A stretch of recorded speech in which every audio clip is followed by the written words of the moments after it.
I'd like to talk for just a minute about Sheryl's early work.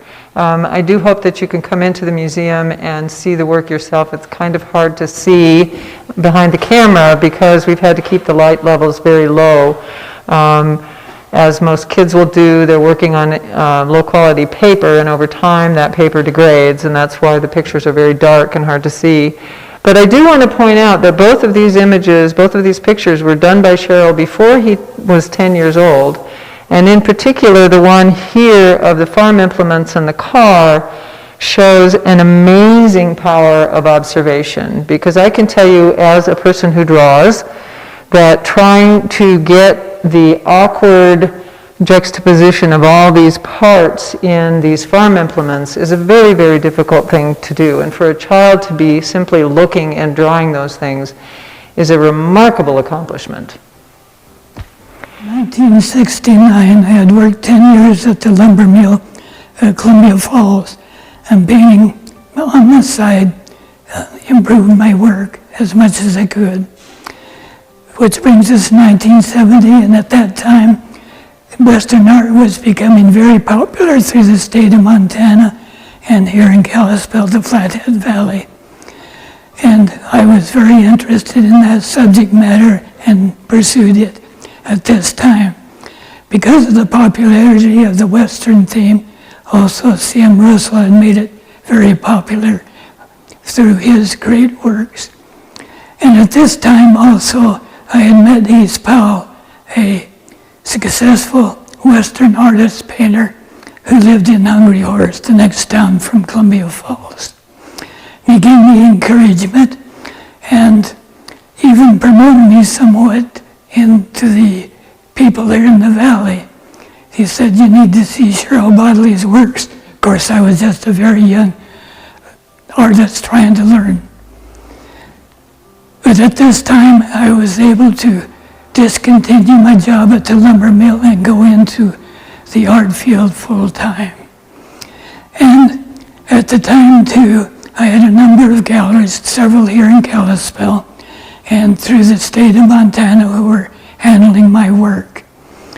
And I had work down in Arizona and also in New Mexico, galleries that were handling my work there.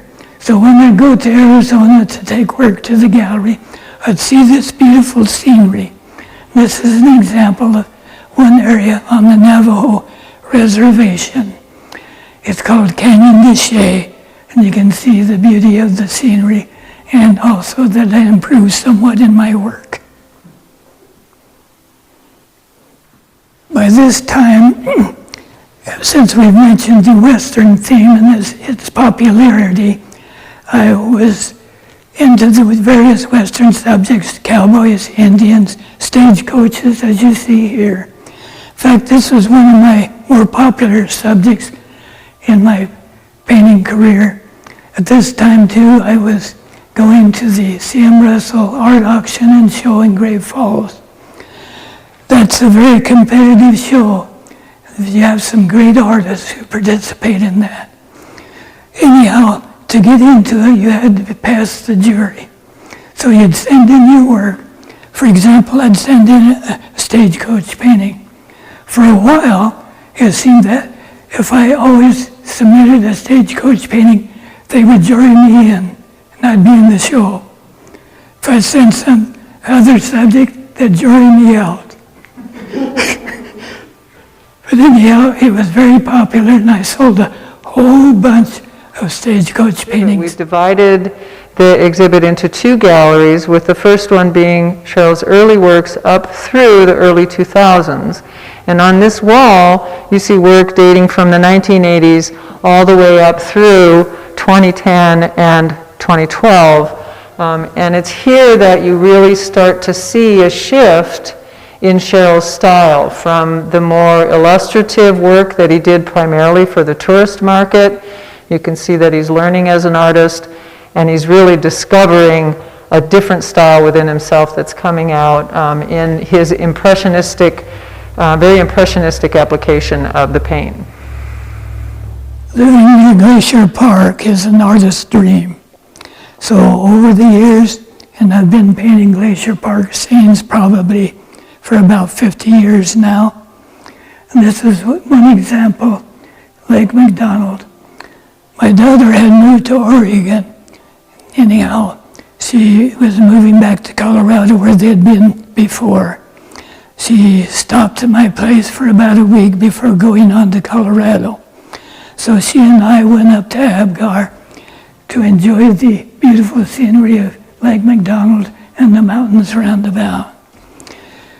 As she was standing near the edge of the lake here, the lighting, the clouds and so forth, made the foreground a little bit dark, but the background with the mountains and such was in beautiful light.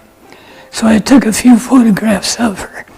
Didn't have the dogs at the time, though, with her. I added those in later. So I did this painting. Anyhow, she says she gets it when I pass away.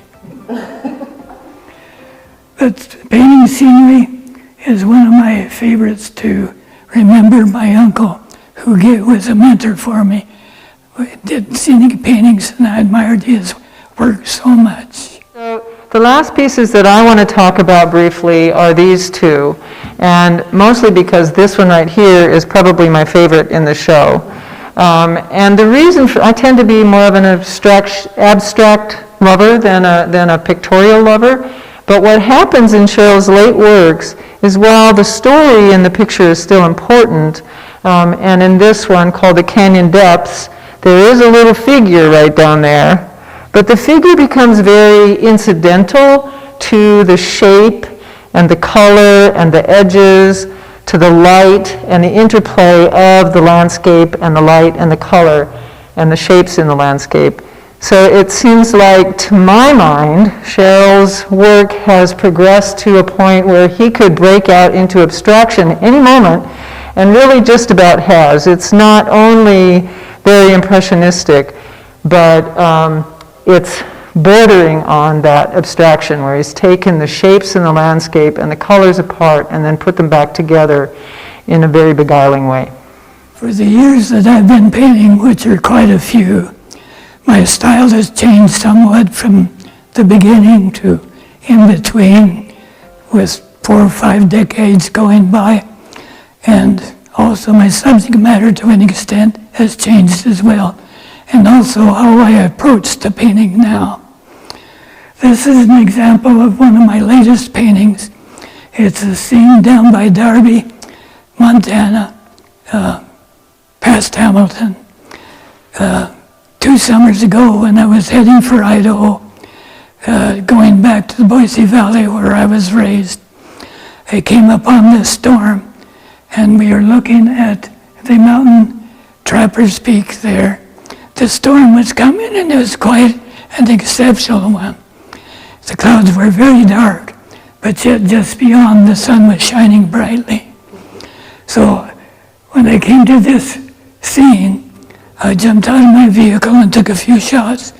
Just barely got back in the vehicle and it poured. It was a cloud burst. But I got a few shots of the storm.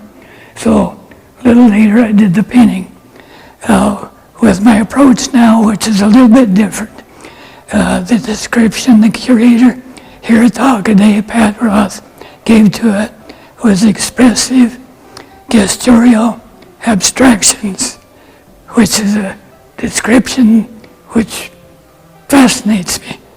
So you see, my latest paintings show great contrast and, what would you say, exceptional lighting or different lighting, so that it really catches your attention.